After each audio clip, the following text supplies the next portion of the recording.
والصلاة والسلام والتحية والإكرام على أفضل الموجودات العبد المؤيد والرسول المسدد المصطفى الأمجد المحمود الأحمد أعني أبا القاسم محمد. اللهم صل على محمد وآل محمد وعلى روحه ونفسه وصهره ووصيه سيد الأتقياء والأصفياء مولى الموالي إمام المتقين علي بن أبي طالب. اللهم صل على محمد وآل محمد وعلى أوصيائه لا سيما بقية الله في الأرضين روحي وأرواح العالمين لتراب مقدمه الفداء واللعنة الدائمة على أعدائهم أجمعين من الآن إلى قيام يوم الدين. أما بعد فقد قال رسول الله صلى الله عليه وآله وسلم مثل أهل بيتي كمثل سفينة نوح من ركبها نجا ومن تخلف عنها غرق. صلوات على محمد وعلى محمد.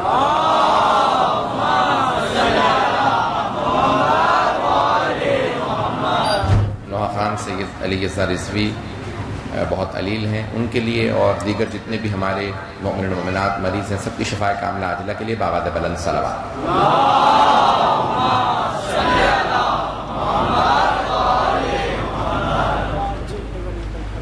یہ جو خمسہ رہے گا اس کا عنوان حدیث سفینہ رہے گا، اور جس طرح سے قرآن کی آیات ہیں، آیات کا شان نزول ہے، اسی طرح سے احادیث نبوی کا بھی شان نزول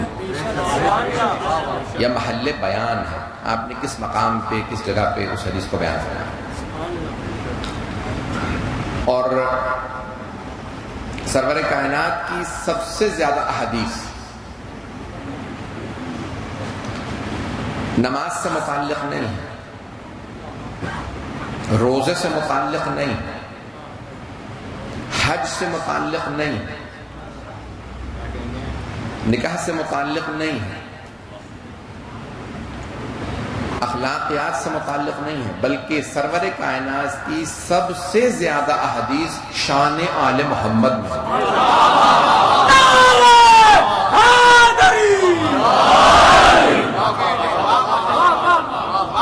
دو دن سے سخت علیل رہا ہوں، کل کی زبردستی دونوں میں نے مدارس پڑھی ہیں. اصل میں نے ویکسین لگوایا تھا پرسوں، اس کے بعد سے بخار اور حالت میری ہے، آپ دیکھ رہا ہوں نوجوان ساتھ ساتھ چل رہے ہیں. کل میں زبردستی دو مدارس پڑھ کے آیا ہوں، آج پوری کوشش کروں گا کہ صحیح طرح سے پڑھ پاؤں، ساتھ دیجیے گا میرا. تو احادیث نبوی سب سے زیادہ شان آل محمد میں، کسی موضوع پہ حبیب خدا نے اتنی احادیث نہیں کہیں جتنی آل محمد کے فضائل میں بیان فرمائے. اگر سرور کائنات کی تمام احادیث جمع کر لی جائیں، تمام احادیث، تو 4 سے 5 جلدیں بنیں گی نماز پہ. توجہ، اگر تمام احادیث کو جمع کر دیا جائے نا تو 4 سے 5 جلدیں، 4 سے 5 جلدیں بنیں گی صرف نماز کی فضیلت میں یا نماز کے احکام میں رسول خدا کی. اور اگر صرف اور صرف علی ابن ابی طالب کے فضائل میں دیکھی جائے تو 10-12 جلدوں سے زیادہ حدیث بنیں گے. ہمارے ایک بہت معتبر عالم دین ہیں علامہ محمد حیات انصاری صاحب، انہوں نے عربی میں صرف احادیث جمع کی جو اہل بیت کی شان میں سرور کائنات نے فرمائی. تو انہوں نے 12 جلدیں جمع کی ہیں صرف اور صرف ہمارے بھائیوں کی کتابوں سے. بات پہنچ رہی ہے؟ چلتے رہیے گا. میں نے جو عنوان لیا حدیث سفینہ، جس طرح سے 114 قرآن کے سورے ہیں، ہر سورے کا ایک نام، اور بہت سی آیات کے بھی نام. آیات کی بھی اہمیت ہے، جیسے آیت تطہیر ہے آیت، لیکن آیت کا بھی نام آیت ولایت ہے آیت لیکن آیت کا بھی نام ہے. آیا مودت آیت ہے لیکن آیت کا بھی نام ہے. آیت الکرسی آیت ہے لیکن آیت کا بھی نام ہے. آیت صخرہ آیا بلغ جہاں پہ کہا یا ایھا الرسول بلغ ما انزل الیک من ربک جہاں پہ غدیر کا واقعہ ہے. آیا اکمال دین. بات پہنچ رہی ہے جانے کے نام. تو آیات کے بھی نام ہے. اسی طرح سے بہت سی احادیث اتنی اہمیت کی حامل ہیں کہ ان احادیث کے بھی نام ہیں. جیسے حدیث غدیر. اب بات پہنچ رہی ہے. حدیث غدیر حدیث ثقلین ہے حدیث لیکن حدیث کا نام ہے حدیث ثقلین. تو اسی طرح سے حدیث منزلت نہیں پہنچا سکا. حدیث منزلت جس میں پیغمبر نے فرمایا علی منی بمنزلت ہارون من موسیٰ.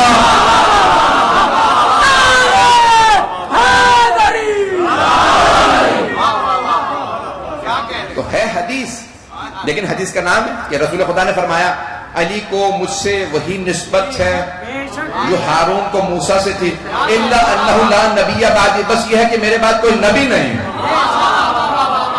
تو اب پھر نسبت کیا ہے؟ اسے کہتے ہیں حدیث منزلت. تو ہمارے علماء نے اس حدیث منزلت سے علی کی خلافت بلا فضل ثابت کی ہے.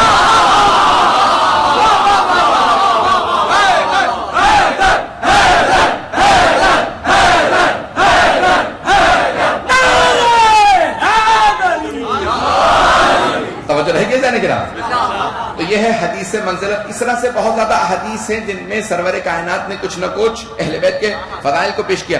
ایک حدیث ہے جس کو کہتے ہیں حدیث سفینہ. سفینہ کہا جاتا ہے کشتی کو.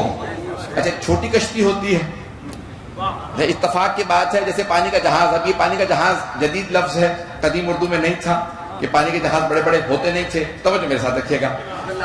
تو اسی طرح سے انگریزی کے اندر الفاظ مختلف. بوٹ جیسے لفظ استعمال ہوتا ہے کشتی کے لیے, اور آرک بہت بڑی کشتی کے لیے. حضرت نوح کی کشتی نہیں تھی, بوٹ نہیں تھی, آرک تھی. نہیں پہنچا سکا. تو جانے کہ ایک ہوتی ہے چھوٹی کشتی جس میں 4 آدمی 6 آدمی 8 آدمی سوار ہوں, اور ایک ہوتی ہے آرک بہت بڑی کشتی. جناب نوح کی کشتی کی 7 منزلہ تھی. 7 منزلہ کشتی تھی, بہت طویل تھی, اور اس پہ ایک پرچم نصب تھا. اس پرچم پہ کچھ لکھا ہوا تھا. تو لوگوں نے کہا کہ پتہ نہیں ہے کہ لکھا ہوا کیا ہے, کیونکہ سریانی زبان میں ہے. بس اتنا پتا ہے کہ 5 نام لکھے ہیں.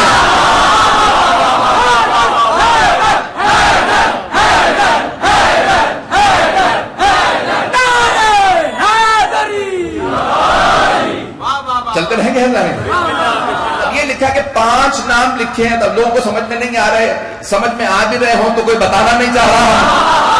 تو ہم آل محمد سے پوچھ رہے ہیں جو ہر زبان جانتے ہیں, جو ہر زبان کے مفہوم کو سمجھتے ہیں. تو کہا کون سے 5 نام لکھے تھے؟ کہا پنجتن کے 5 نام لکھے تھے. یہ مختلف نام ہیں جو وہاں پہ لکھے گئے. مجھے پیش کرنا حدیث سفینہ. تو سفینہ بہت بڑی کشتی, جناب نوح کی جو کشتی تھی اسے سفینہ کہا جاتا ہے. تو سفینہ نوح. اب حبیب خدا نے فرمایا, اور یہ تمام مسلمانوں نے اس حدیث کو درج کیا اپنی کتابوں کے اندر. میں جلدی جلدی چند حوالے دے دیتا ہوں. المستدرک علی الصحیحین. صحیحین جب کہا جاتا ہے تو صحیح بخاری صحیح مسلم. المستدرک کہ جو ان کے اصولوں کے مطابق تھی حدیث, کیونکہ خود امام بخاری نے اپنی صحیح بخاری کی شروع میں لکھا بھئی میرا یہ اصول ہے, ان اصولوں پہ میں حدیث قبول کرتا ہوں. جو اصول بتا دیا, اب چاہے ان سے حدیث چھوٹ گئی ہو, لیکن اگر کسی کو اصول معلوم ہو کہ ان اصولوں پہ حدیث قبول کرتے ہیں تو آپ حدیث تلاش کر لیں انہی اصولوں کے مطابق. تو اس کا مطلب ہے امام بخاری کے اصولوں کے مطابق حدیث صحیح ہے. نہیں پہنچا سکا. اسی طرح سے امام حجاج مسلم نے بھی اپنی صحیح کے اندر ابتدا میں لکھ دیا کہ یہ کرائٹیریا ہے میرا، یہ ملاک ہے، یہ اصول ہیں، ان اصولوں میں حدیث قبول کرتا ہوں۔ اب کئی احادیث ان سے تو چھوٹ گئی ہیں، لیکن پھر بعد میں آنے والے علماء نے اپنی کتابوں میں لکھ کے بتایا ان کے اصولوں کے عین مطابق ہے، سارا مجمع نہیں۔ تو ان میں سب سے جو معتبر اور سب سے بڑی اور سب سے اہم کتاب مانی جاتی ہے اسے کہتے ہیں المستدرک، یعنی جو ان سے احادیث رہ گئے لیکن ان کے اصولوں کے عین مطابق ہے۔ تو انہوں نے کتاب کا نام رکھا المستدرک علی الصحیحین، دو صحیح کتابوں کی احادیث جو ہونی چاہیے تھی لیکن نہیں ہے۔ یہ میں نہیں کہہ رہا، بات پہنچ رہی ہے؟ ہونی چاہیے تھی لیکن ان کتابوں میں نہیں ہے، لیکن ان کتابوں میں ہونی چاہیے کیونکہ ان کے اصولوں کے عین مطابق۔ تو کتاب کا نام ہے المستدرک علی الصحیحین، 5 جلدوں میں ہے۔ اور المستدرک علی الصحیحین امام ابو عبداللہ محمد، جن کو کہتے ہیں کہ الحاکم نیشاپوری، نیشاپور کے تھے، ایران کے تھے۔ زیادہ تر تقریباً علماء چاہے وہ شیعہ ہوں سنی ہوں سب ایران کے تھے، فارس تھے۔ تو انہوں نے کتاب لکھی ہے، یہ ہمارے علماء میں سے نہیں ہے، اور انہوں نے پوری کی پوری کتاب لکھی جس کی جلد نمبر 2 صفحہ نمبر 443 پہ یہ حدیث موجود، جسے کہتے ہیں حدیث سفینہ۔ اور امام حاکم نیشاپوری نے لکھا ہے کہ یہ امام مسلم کے اصولوں کے عین مطابق ہے۔ اگر آپ سننا چاہیں گے تو حدیث پیش کرتا ہوں۔ یہ انہوں نے 393 ہجری میں کتاب لکھی ہے، 393۔ تو اب ہم چل رہے ہیں 1443 میں۔ تو اب آپ لگا لیجئے کہ اب سے یعنی کہتے ہیں کہ 1050 سال پہلے، تقریباً 150 سال پہلے بات پہنچ گئی۔ تو 150 سال پہلے نے، کیونکہ 93 میں 393 میں لکھی تھی، 1443 چل رہا ہے، تو تقریباً یہ تقریباً 150 سال پہلے کتاب لکھی ہے، اب کی کتاب نہیں۔ بات پہنچ بھی رہی ہے یا نہیں پہنچ رہی؟ اور امام طبرانی نے اپنی کتاب کے اندر بھی اس حدیث کو لکھا ہے۔ امام طبرانی بھی بہت بڑا نام ہے، 900 ساڑھے 900 سال پہلے انہوں نے بھی کتاب لکھی ہے، تو ان کی کتاب کے اندر بھی موجود ہے۔ اور وہ بھی بہت بڑا نام ہے حدیث کا، بہت بڑے محدث ہیں جن کو کہا جاتا تھا حافظ، یعنی ان کو بھی 1 لاکھ سے زیادہ احادیث حفظ تھیں۔ انہوں نے بھی فرمایا ہے کہ رسول خدا نے اپنے آل کے لیے یہ حدیث فرمائی ہے۔ ابن اسیر نے بھی اپنی نہایہ میں حدیث کو لکھا۔ اب میں نے حوالے 3 دیے ہیں، اور 3 حوالے بھی بڑی ذمہ داری سے سوچ سمجھ کے دیے ہیں۔ میں انشاءاللہ میں اضافہ کرتا جاؤں گا، لیکن پہلی مجلس میں بس 3 حوالے میرے حساب سے کافی ہیں، امام طبرانی کا اور خود امام حاکم کا، اور یہ نہایہ صاحب نہایہ ابن اسیر، بہت بڑا نام، یہ قدیمی ترین علماء ہیں، سب نے لکھا، اور ہمارے بڑے بڑے علماء نے اس پہ لکھا۔ میں انشاءاللہ آنے والے دنوں میں پیش کروں گا حدیث سفینہ کہ سرور کائنات نے فرمایا، اور حدیث کے راوی ہیں حضرت ابو ذر غفاری۔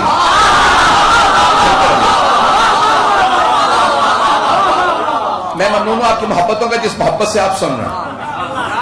تو سب نے حضرت ابو ذر غفاری سے حدیث کو نقل فرمایا، تو منقول ہے کس سے؟ حضرت ابو ذر۔ تو سب نے کہا حضرت ابو ذر نے فرمایا۔ حضرت ابو ذر سے متعلق سن لیجئے کہ خود یہ طبرانی نے جملہ لکھا کہ حضرت ابو ذر نے مجمع دیکھا، اس دور میں جب حدیث بیان کرنے پہ پابندی تھی۔ نہیں لوگ بھائی آج کل فیشن چل رہا ہے FIR کا، تو اب میں پیش کر رہا ہوں، آپ کو ساتھ ساتھ چلتے رہیے گا، چلیں گے نا حضرات۔ حضرت ابو ذر نے مجمع دیکھا جب حدیث بیان کرنے پہ پابندی تھی، تو خدا نہ پہنچ جائیں تو کون پابندی لگائے گا؟ تو بہرحال پابندی تھی، اور کیا حدیث بیان نہیں کر سکتے؟ کسی حدیث کو بیان نہ کرو، کیونکہ سب سے زیادہ حدیث اہل بیت کی شان میں۔ جب آپ حدیث بیان کرنے کی اجازت دیں گے تو ہو نہ ہو علی کی شان میں حدیثیں آتی رہیں گی۔ تو علی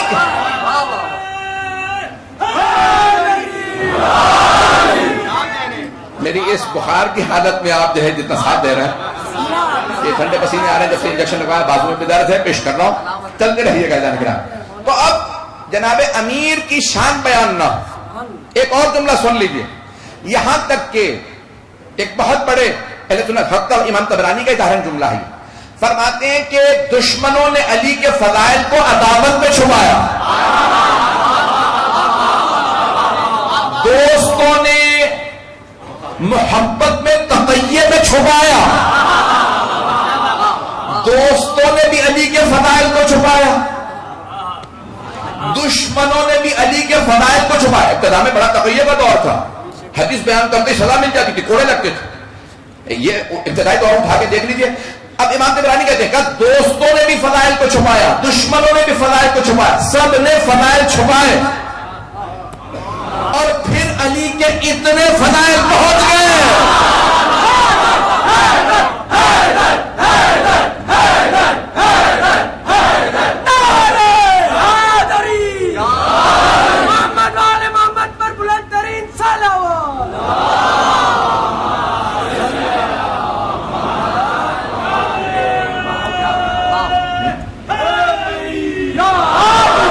بات پہنچ گئی جان کے نام, سب اتنی پابندیاں کہ دوستوں کو سولی پہ چڑھا دیا جاتا تھا, حدیث بیان کرو سولی پہ چڑھا دیا جاتا, حدیث بیان کرو زبان کاٹ دی جاتی, حدیث بیان کرو گدی میں سوراخ کر کے زبان کو پیچھے سے کھنچوا دیا جاتا. آئندہ بیان تو نہیں کرے گا, جا علی کے فضائل بیان کر اور یہ سب کچھ ہوگا. کتنی پابندیاں.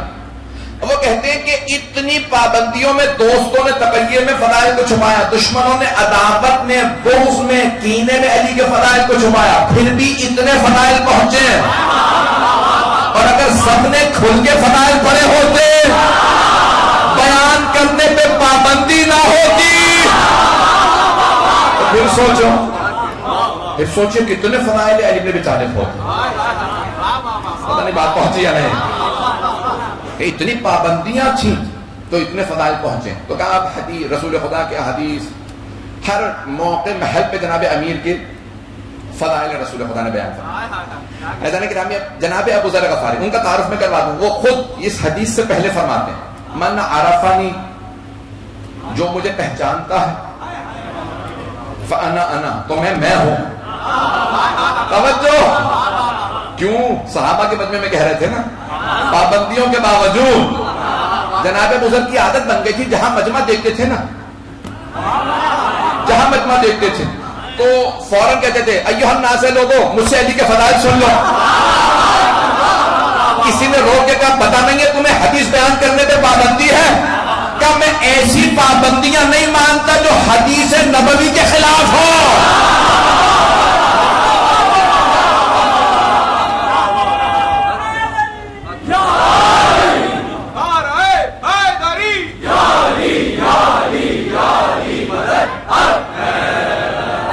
حدیث نبوی کے خلاف پابندیاں میں نہیں مانتا.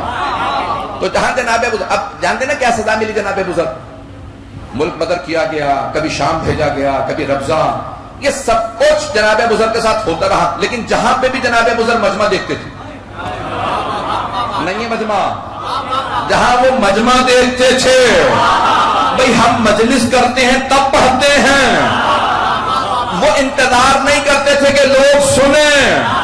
مجمع دیکھ کے فوراً کہتے جو جانتا ہے وہ جانتا ہے مجھے, جو نہیں جانتا بتا دو انا ابو ذر صاحب رسول اللہ, میں پیغمبر کا صحابی ابو ذر غفاری ہوں. بھئی آج کے بچے نہیں سمجھ سکتے کیونکہ یہ سوشل میڈیا کے دور میں پیدا ہوئے ہیں. آپ تو سوشل میڈیا کے دور میں پیدا ہوئے ہیں, نہ جانے میں کسی میڈیم کا نام نہیں لوں گا, اتنے ہیں گنے بھی نہیں جا سکتے ممبر, اتنی تفصیل ہے, اتنی لمبی لسٹ ہے. ایسا کہ اب سے 20-30 سال پہلے جو بزرگ بیٹھے وہ جانتے ہیں سوشل میڈیا نہیں تھا, تو اب ہمیں یہ ٹی وی پہ دیکھنا پڑتا تھا, چینل بھی اتنے نہیں تھے, ایک آدھا ٹی وی چینل ہوتا تھا, اگر خبر آ گئی نہیں تو پھر تصدیقی کرتے کرتے ہفتوں گزر جاتے تھے, خبر سچی بھی ہے یا نہیں, پتہ نہیں ہے یا نہیں حضرت. اخبار ہوتے تھے, اچھا اس سے پہلے چلے جائیں پرنٹ میڈیا, یعنی الیکٹرانک میڈیا نہیں تھا, ٹی وی وغیرہ بھی نہیں تھے, پرنٹ میڈیا تھا, اس سے پہلے پرنٹ میڈیا بھی نہیں تھا. اب جب جس دور میں جناب بزرگ حدیث بیان کر رہے ہیں نا, نہ سوشل میڈیا تھا, نہ الیکٹرانک میڈیا تھا, نہ پرنٹ میڈیا تھا. انہوں نے کہا میڈیا ہو نہ ہو یہ زبان میڈیا, سننے والے کان, مجھ سے سنو میں بتاتا ہوں علی کے فضائل کو. تو جناب ابو ذر جہاں مجمع دیکھتے کہتے ایھا الناس، ہے لوگوں، انا ابو ذر صاحب رسول اللہ، میں صحابی رسول ابو ذر غفاری. اچھا ایک حدیث سرور کائنات فرما گئے حضرت ابو ذر کے لیے. توجہ، کچھ لوگ تو پہنچ گئے ہیں، کچھ لوگ پہنچ گئے ہیں، سارے مجمع کی توجہ. تب جب جناب امیر سے کسی نے کہا نا، جناب خود اعتراض سے جناب ابو ذر پہ کیا کہ آپ نے یہ حدیث کہاں سے بیان کر دی، گواہ لائیے اس حدیث پہ. تو انہوں نے کہا بھائی گواہ لانے کی ضرورت ہی نہیں، جہاں تم پوچھ رہے ہو ان میں سے بہت سے لوگ وہاں تھے. پیغمبر نے کہا مجھ سے تھا تنہائی میں نہیں، کہا مجھ سے تھا یا ابا ذر، اے ابو ذر. کہا مسجد میں تھا تو سب بیٹھے تھے. جب سب بیٹھے تھے تو گواہ کی کیا ضرورت ہے کہ سب سن رہے تھے. بھائی میں طاقت سے زیادہ زور لگا رہا ہوں، بالکل طاقت نہیں ہے مجھ میں، 2 دن سے بخار ہے، ٹھنڈے پسینے آ رہے ہیں مجھے. تو اللہ گرامی جناب ابو ذر نے کہا گواہ کی کیا ضرورت ہے کہ سب بیٹھے تھے. جناب ابو ذر نے مجمع پہ دیکھا، کہا یاد نہیں. کوئی کچھ نہیں بول رہا، نہ ہاں نہ نہ. توجہ، میں کہتے تھے ہاں یاد ہے، یہ کہتے نہیں ہمیں یاد نہیں. جب کچھ نہیں بولے نا، جناب ابو ذر نے کہا تمہاری خاموشی بتا رہی ہے سب کو یاد ہے. بات پہنچ رہی ہے؟ خاموشی بتا رہی ہے سب کو یاد ہے. گواہ کیوں نہیں، کوئی گواہ کیوں نہیں بنتا، گواہی کیوں نہیں دیتے. اچھا اب حاکم کو ایک اور موقع مل گیا، کہا ابو ذر گواہ لاؤ نہیں تو میں کوڑے لگاؤں. تم جھوٹ بول رہے ہو. کہنا میری جھوٹ کی عادت ہے نہ شوق، جو حدیث بیان کرنا چاہ رہا ہوں اس کے لیے. تو کہا کہ اچھا مجھے مہلت دو، میں ابھی گواہ لے کے آتا ہوں. تو کہاں گئے جناب ابو ذر؟ اسی در پہ جہاں ہر مشکل کی مشکل کشائی ہوتی آئے. اور آنے کے بعد دستک دی، جناب امیر نے دروازہ کھولا، کہا ابو ذر کیا کام ہے؟ کہا مولا گواہی کی ضرورت ہے. کہا ابو ذر آپ کو گواہی کی ضرورت ہو، علی نہ آئے؟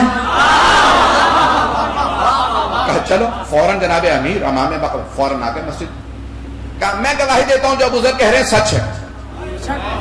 توجہ، ایک مرتبہ حکومت نے کہا، میری مجبوریاں سمجھ لیں. تو حکومت نے کہا کہ یا علی آپ نے انصاف نہیں کیا، ابو ذر کی سن کے فیصلہ کر دیا. پیغمبر نے کہا ہے طرفین کی سنو، دونوں طرف کی سنو پھر فیصلہ دو. آپ نے صرف ابو ذر کی سنی فیصلہ دے دیا. کہا سنی میں نے ابو ذر کی.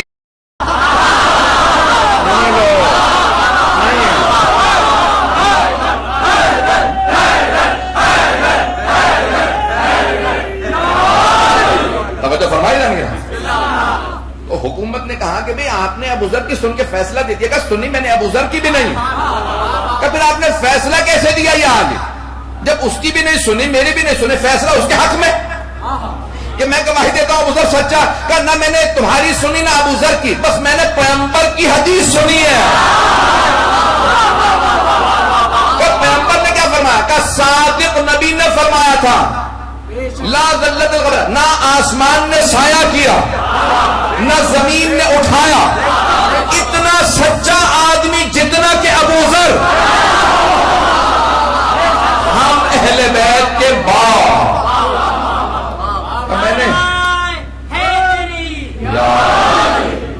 میں نے حبیب خدا کی صادق نبی کی سچی حدیث کو سنا کہ کوئی اتنا سچا نہیں ہمارے محمد کے بعد جتنے کہ ابو ذر. جب حبیب خدا نے فرما دیا سب سے سچے ہیں، تو جو یہ کہہ رہے ہیں سچ ہے. بات پہنچ گئے. میں نے یہ ساری تمہید کیوں بات دی تاکہ جب میں پیش کر رہا ہوں کہ راوی کون، لیکن سارے مسلمانوں میں بحث ہی راوی کی ہے، راوی کی ہے، حدیث کی نہیں. کیونکہ حدیث تو ہے ہی صادقین کی، وہ تو ہیں ہی سچے. صادق نبی ہو، صادق امام ہو، صدیق امام ہو. پتہ نہیں بات پہنچ رہی ہے نہیں؟ یہ سب کے سب سچے ہیں. جناب امیر صدیق اکبر، جناب فاطمہ الزہرا صدیقہ کبریٰ، تو یہ سب کے سب سچے ہیں. یہ نہیں دیکھنا کہ انہوں نے یہ تو سچے ہی ہیں، بیان کرنے والا سچا ہے یا نہیں. تو اب سب نے لکھا کہ حضرت ابو ذر نے فرمایا. کہ سرور کائنات نے فرمایا کہ میں نے یہاں تک اب بات پہ پہنچا، مثل اہل بیت کا مثل سفینۃ نوح من رکبها نجا ومن تخلف عنها غرق. میں صرف ترجمہ کروں گا اپنے انداز سے اور بہت تیزی سے آگے نکل جاؤں گا. مجھے بزرگوں کی دعائیں چاہیے، سارا مجمع میرے اسی طرح ساتھ ہے کہ جناب بزرگ فرماتے ہیں حبیب خدا نے فرمایا، مختلف الفاظ کے ساتھ حدیث آئی ہے، الحدیث یہی ہے، مفہوم یہی ہے، اسے کہتے ہیں حدیث سفینہ، کہ حبیب خدا نے فرمایا مثل اہل بیتی کمثل سفینۃ نوح. حدیث سفینہ اس لفظ سفینہ کی وجہ سے، میرے اہل بیت کی مثال سفینہ نوح کے مانند ہے.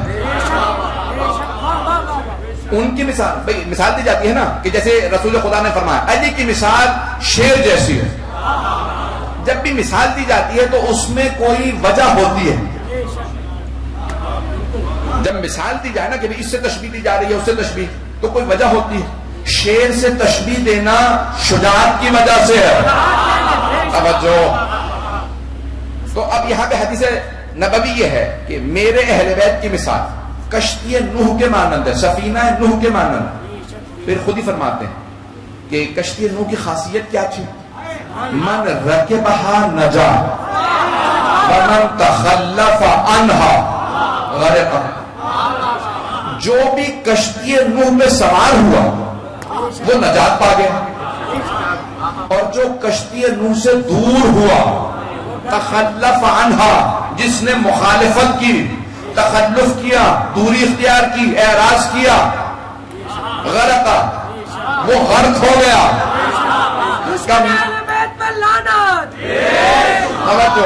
توجہ سارے ملنے کی. اب حبیب خدا فرما رہے ہیں میرے اہل بیت کی مثال کشتی نوح کی مانند ہے. کشتی نوح جو سوار ہوا نجات پا گیا، جو دور ہوا وہ غرق ہو گیا. اب جو اہل بیت کے ساتھ مل جائے گا وہ نجات پا جائے گا، جو دور ہوگا وہ غرق ہو جائے گا. اور اگر ہمیں غرق ہوتا نظر نہ آ رہا ہو تو پھر قیامت کا انتظار کرو تاکہ جہنم میں غرق ہوتا دیکھو.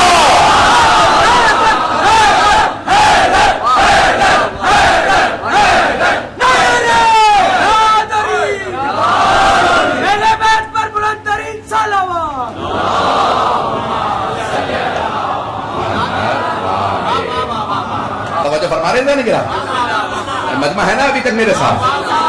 تو یہ دیکھیں حدیث سفینہ کو میں نے اپنے 5 دن موضوع رکھنا ہے، میرے ساتھ ساتھ چلیے گا. تو اب حبیب خدا فرما رہے میرے اہل بیت کی مثال کشتی نوح کی مانند. کتنا مجمع تھا دیکھیں، آبادیاں بڑھ کے گھٹتی رہی ہیں. ایسا نہیں ہے کہ آبادی ہمیشہ بڑھتی رہی ہے.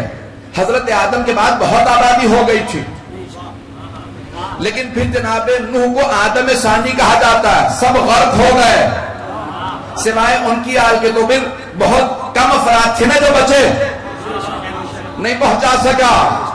اکثریت غرق ہو گئی تھی. اکثریت کا دھوس نہ دینا.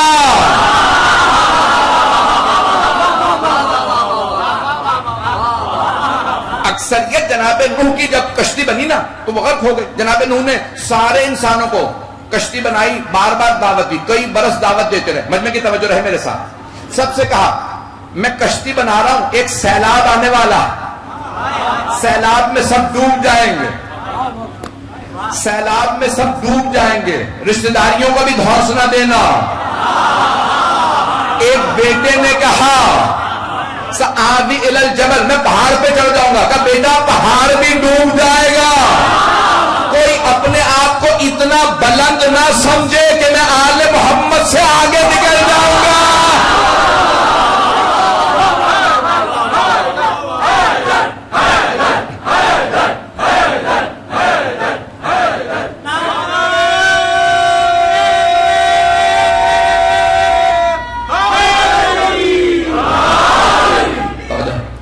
توجہ فرما رہے ہیں. تو اب حبیب خدا نے فرمایا کہ میرے اہل بیت کی مثال کشتی نوح کی مانند. دعوت دیتے رہے جناب نوح، آؤ کشتی پہ سوار ہو جانا، کشتی آ جاؤ. کتنے برس ہا برس دعوت دی. کتنے لوگ آئے؟ کوئی نہیں سوائے آپ کے اپنے افراد. آپ کے اپنے بیٹوں کے علاوہ کوئی نہیں آیا. توجہ، یہاں تک کہ زوجہ بھی. بھئی اللہ نے قرآن میں مثال دی ہے امرأت نوح و امرأت لوط کہ نوح اور لوط کی بیویوں کی مثال ذہن میں رکھو. دو کی مثال دی. اللہ نے دو بیویوں کی مثال دی کہ امرأت فرعون، جناب آسیہ کا نام نہیں لیا، کہ فرعون کی بیوی ہوتے ہوئے توحید کو مانتی تھی. اب سمجھ میں آیا اللہ کبھی کافروں کی آغوش میں کسی معصوم نبی کو پالنے نہیں بھیجتا. فرعون کے دربار میں جناب موسیٰ کو پالنا تھا، اس لیے پہلے آسیہ کو بھیجا. مومنہ کی آغوش میں نبی پلے، کافر کے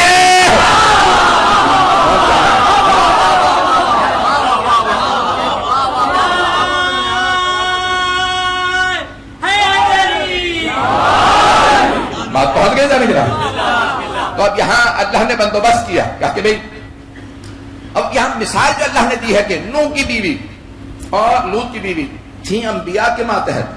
تو اب ہمیں بہت سے لوگ آیات سناتے ہیں قرآن کریم کی، ہم بھی آیات کو پیش کرنا چاہتے ہیں. الطیبات للطیبین والطیبین للطیبات. نیک خواتین نیک مردوں کے لیے ہیں، نیک مرد نیک خواتین کے لیے ہیں. والخبیثات للخبیثین والخبیثین للخبیثات. اور یہ قرآن کی آیت ہے، میں اپنے پاس سے نہیں پیش کر رہا ہوں. اور برے مرد جو ہیں بری خواتین کے لیے، بری عورتیں برے مردوں کے لیے ہیں. تو کہتے ہیں کہ بھئی نہیں، نیک ہمیشہ ہونا چاہیے. اذان گرامی، تو اصول یہ ہے کہ عام طور سے ایسا ہوگا، لیکن ایسا نہیں کہ ہمیشہ ہوگا. نہیں تو پھر جناب نوح اور لوط کی بیویاں عذاب میں مبتلا نہ ہوتی. بات پہنچ گئی ہے. تو حضرت لوط حضرت نوح کی دونوں یہ بات. اب یہاں جناب نوح کی بیوی بھی نہیں آئی، ایک بیٹا بھی نہیں آیا، کوئی نہیں آیا، صرف 3 بیٹے، ان کا اپنا صرف خاندان کشتی نوح پہ گیا. انسانوں کو بارہا مرتبہ بلایا جناب نوح نے. توجہ، زیادہ وقت نہیں لوں گا، آج ایک اور مجلس میں بھی جانا ہے. یقین مانیے ابھی بھی چکر محسوس ہوتے ہیں، اور مجھے آپ دیکھ رہے ہیں کہ پورا فین میرے لیے آن ہے، کولر چل رہا ہے، پھر بھی میرے پسینے پورا سر گیلا ہے اس وقت.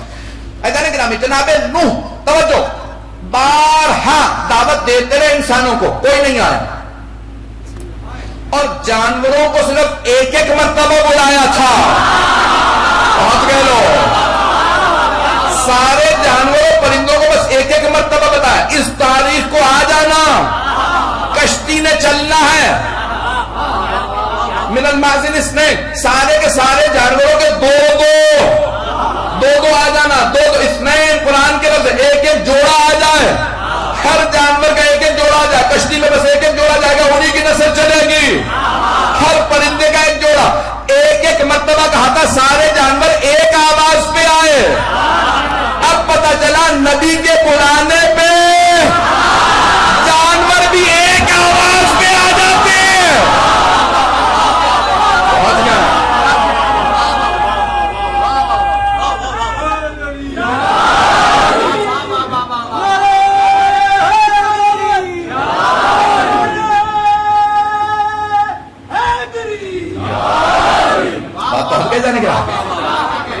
جانور بھی ایک آواز پہ لبیک ہے، ایک آواز پہ آ جاتا.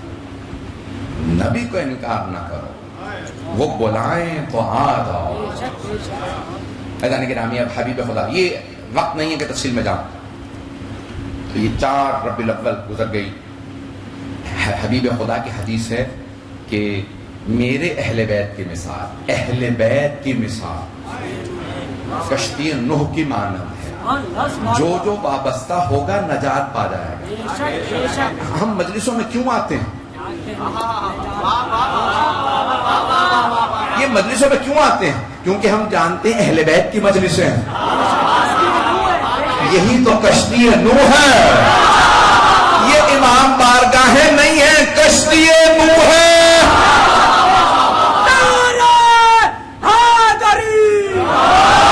بات بہت رہی جانے گرا. یہ ہم ذکر اہل بیت کے لیے آتے ہیں، تذکرہ آل محمد کو سننے آتے ہیں، وابستگی کے لیے آتے ہیں. یہی نجات کی کشتیاں ہیں. یہ ہمیں ہمارے ماں باپ جو انگلیاں پکڑ کے بچپنے میں لے آئے ہیں، یہ جو ہمیں سکھایا ہے، یہ جو بزرگوں نے ان مجالس کی بنیادیں کیوں رکھی، یہی نجات کی کشتی ہے۔ عزیزان گرامی، انہی مجالس سے انسان نجات تک پہنچتا، انہی مجالس سے شفاعت تک پہنچتا۔ میرے تمام بھائی، میرے بچے، نوجوان، یہ بچے میں دیکھ رہا ہوں سب بیٹھے ہیں، عزیزان گرامی، یہ مجالس برپا ہوتی ہیں ذکر محمد و آل محمد کے لیے۔ کچھ ان کی حمایت کرتے ہیں، کچھ ان کی حفاظت کرتے ہیں، وہ خدا نہ کرے کہ کوئی ان کی مخالفت کرے۔ یہ مخالفت نہ جانے کس کس کے غضب کو دعوت دے۔ آج کیونکہ 4 ربیع الاول ہے، بنا پر روایت حضرت معصومہ قم کی شہادت ہے۔ میں نے لفظ شہادت استعمال کیا، عام طور سے وفات کہا جاتا ہے، طبیعی موت کو وفات کہا جاتا ہے۔ اور اگر ظلم و جور سے کوئی دنیا سے جائے، میں تفصیل سے پڑھنا چاہ رہا تھا، اگر ساتھ دیجیے گا میرا، اگر کوئی ظلم و جور سے دنیا سے جائے تو اسے شہادت کہا جاتا ہے۔ جب امام رضا علیہ السلام کے بھائیوں اور بہنوں کو خبر ملی نا کہ آپ خراسان میں، مامون لے گیا تھا امام کو، اس کی فوج آئی لینے کے لیے، تو امام کے بہن بھائیوں سے جب امام ملے تو کہا جس طرح سے امیر المؤمنین جب کوفے جا رہے تھے نا، جانتے تھے واپس نہیں آؤں گا، ابن ملجم کی ضربت لگے گی۔ سید الشہداء جب کربلا جا رہے تھے تو جانتے تھے اب میں مدینے نہیں آؤں گا، مجھے کربلا میں شہید کر دیا جائے۔ اسی طرح سے امام رضا علیہ السلام نے فرمایا میں بھی جانتا ہوں اب میں مدینے نہیں آؤں گا، خراسان ہی میرا مشہد بنے گا، میرا روضہ بنے گا۔ تو امام نے ایک مرتبہ رو کے سب کو وداع کیا، اپنے بہن بھائیوں کو۔ تو بہن بھائی سب کے سب کہنے لگے کہ مولا آپ تشریف لے جا رہے ہیں، ہم ملنے کے لیے آئیں گے۔ امام نے کہا ہم مل نہیں آئیں گے۔ آپ جانتے ہیں نا، پردیس میں اگر کوئی دنیا سے جا رہا ہو تو اس کی آرزو ہوتی ہے میرا کوئی اپنا مجھے مل جائے۔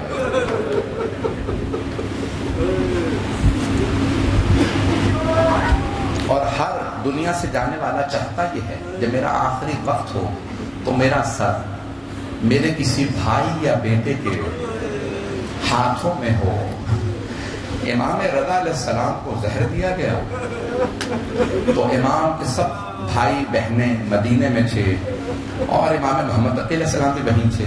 تو آپ نے ایک مرتبہ کہا خواجہ بسل جب میرا بیٹا محمد تقی آئے نا تو بتا دیجیے گا میں بیٹے کا بہت انتظار کر رہا ہوں۔ تو ہر باپ کی چاہتا میرا آخری وقت ہو۔ رسول خدا کا آخری وقت جناب امیر نہج البلاغہ میں فرماتے ہیں کہ سرور کائنات کا سر اقدس میرے ہاتھوں میں میرے سینے کے پاس، اور رسول خدا نے وصیت کی یا علی جب تک آپ مجھے دفنا نہ لیں تب تک مجھے چھوڑ کے نہ جائیں، خود غسل دیجیے گا، خود کفن دیجیے گا، خود میرا جنازہ پڑھائیے گا، مجھے قبر مطہر میں خود اتاریے گا، میرے گھر میں دفنائیے گا۔ اس مقام پہ خود ساری وصیت کی۔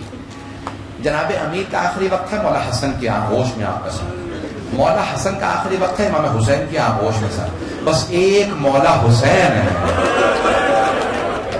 جن کا خاک کربلا پہ سر تھا، اسی لیے کسی بیوی نے برقعے کا دامن پھیلایا۔ اجرکم اللہ، اجرکم اللہ۔ میں بھی پڑھوں گا، 5 سے 7 منٹ کی زحمت دوں گا، چلیے گا میرے ساتھ، تفصیل سے پیش کروں۔ جانے کے نامی اب حضرت فاطمہ معصومہ بہت محبت کرتی تھی اپنے بھائی امام رضا سے، جیسے جناب زینب کو محبت تھی نا مولا حسین سے۔ دیکھ سکے جو ادھر دیکھیے گا، جب جناب سید الشہداء جا رہے تھے نا مدینے سے کربلا، تو مولا نے بتایا کہ میں اس تاریخ کو نکلوں گا، 28 رجب کو کربلا کے لیے روانہ ہو جاؤں۔ تو بہن بھائیوں کو بتایا اور جناب عباس کو فہرست دی۔ تو جناب زینب کبریٰ نے حضرت عبداللہ ابن جعفر طیار اپنے شوہر سے کہا عبداللہ یاد ہے میں نے شادی کے دن شرط رکھی میں ہر روز حسین کو دیکھنے آیا کروں اور جب میرا بھائی کربلا جائے گا میں ساتھ جاؤں۔ حضرت عبداللہ ابن جعفر طیار بہت بزرگ ہو گئے تھے، تقریباً 70 برس کے قریب تھے اور بیمار تھے۔ تو انہوں نے منع نہیں کیا، بڑے ڈھکے چھپے الفاظ میں کہا کہ زینب مجھے خدمت کی ضرورت ہے. یعنی ڈھکے چھپے الفاظ میں کہا اگر آپ نہ جائیں تو بہتر ہے. کہا عبداللہ اگر آپ روکیں گے نا تو میں جاؤں گی نہیں, میں کربلا نہیں جاؤں گی اگر آپ روکیں گے. لیکن عبداللہ ایک بات یاد رکھیے گا, میں حسین کے بغیر زندہ نہیں رہ سکوں. اگر آپ یہ سمجھیں گے کہ میں زندہ رہ جاؤں گی تو میں مر جاؤں گی, میں حسین کے بغیر جی نہیں سکتی. اے عبداللہ میں حسین کو دیکھتی ہوں میرا خون بڑھتا ہے, میں حسین کے بغیر نہیں جی سکتی. تو کہا نہیں میں آپ کو روکوں گا نہیں, میں دیکھتا ہوں میں جانتا ہوں کہ آپ حسین کے بغیر نہیں جی سکتے. اسی طرح سے جناب فاطمہ معصومہ کو امام رضا سے بہت محبت. جب مولا رضا تشریف لے گئے نا خراسان تو بی بی معصومہ قوم نے بھائیوں کو جمع کیا, بہنوں کو جمع کیا. 18 بھائی تھے. ایک بھائی گئے, کہا کہ ہمارا بھائی خراسان چلا گیا مشہد, ہمیں جا کے بھائی سے ملنا چاہیے. کہا ٹھیک ہے, سب تیار. آپ کے بھتیجے, بھائی, آپ کی بہنیں. بھائیوں نے بہنوں کے لیے عماریوں کا اہتمام کیا. آپ جانتے ہیں نا خاندان بنی ہاشم بڑے غیرت مند تھے, عماریوں کا اہتمام کیا.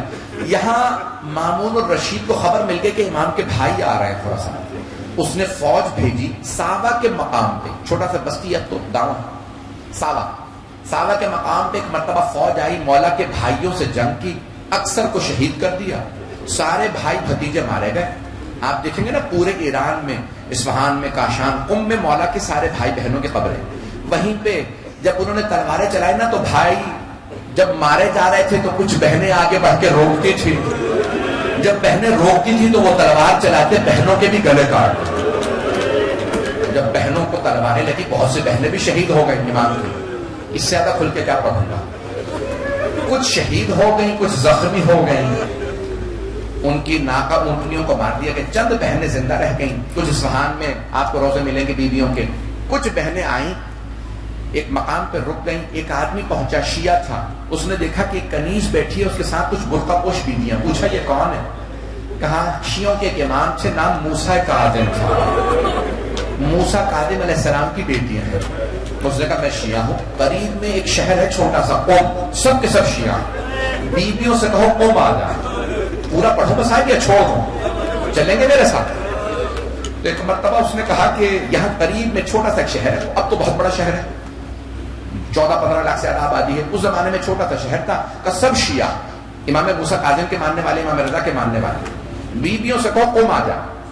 ایک مرتبہ کنیز نے کہا کہ بی بی یہ کہتا ہے میں شیعہ ہوں, آپ سب قم آ جائیں. کہا ہاں ہم نے قم کا نام سن رکھا. بیویوں نے برقعے لے رکھے تھے, کہا اس سے کہو کہ اہتمام کرے, چلے. اس نے اہتمام کیا. ایک مرتبہ کنیز سے پوچھا کیا بات ہے؟ یہ بیویاں جہاں پاؤں رکھتی ہیں خون بہنے لگتا ہے, کیا بات ہے؟ کہ بیویوں کے چلنے کی عادت نہیں ہے, پاؤں کے نالین ٹوٹ چکے ہیں, ان کی اونٹنیاں مر گئی تھی, پاؤں زخمی ہیں اس لیے ان کے قدم بہت زخمی ہیں. اس نے ایک مرتبہ قم سے باہر بیویوں کو روکا, اندر آیا. کہا قم والو یہ سارے سیاہ پرچم اتار دو. کہا کیا بات ہے تو شیعہ نہیں رہا کیا؟ کہا نہیں شیعہ ہوں, امام رضا کا غم نہ منانا. کہا کیوں روک رہا, ابھی تو امام کا چہلم بھی نہیں ہوا.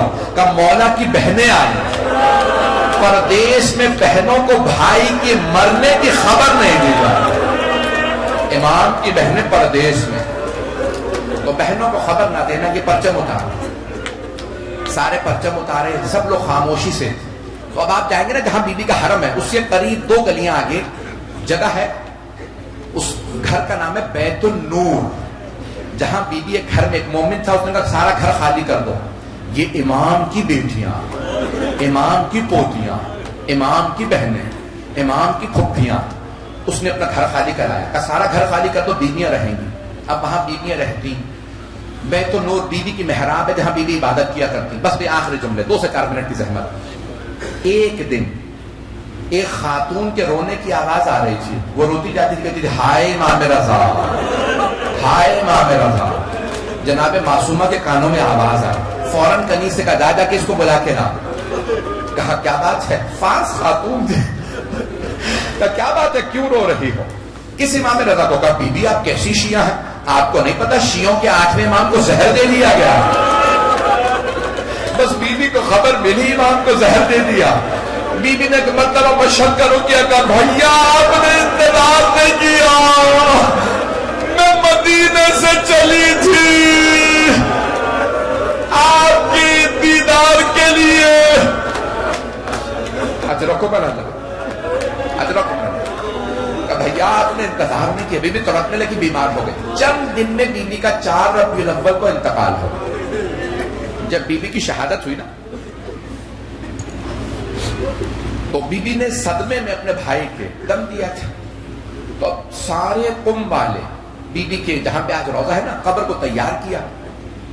پریشان تھے. موسیٰ بن خزرج نامی بہت بڑے جلیل القدر عالم تھے، محدث تھے، شیعہ، بہت بوڑھے بزرگ تھے، ادریس تھے. کہا قبر میں کون اتارے گا؟ یہ امام کی بیٹیاں. سارے مرد محرم نے کہا کہ نہیں، موسیٰ بن خزرج سے کہو یہ قبر میں اتار دیں، بزرگ ہیں. تو موسیٰ بن خزرج نے کہا نہیں میری جرت نہیں ہے.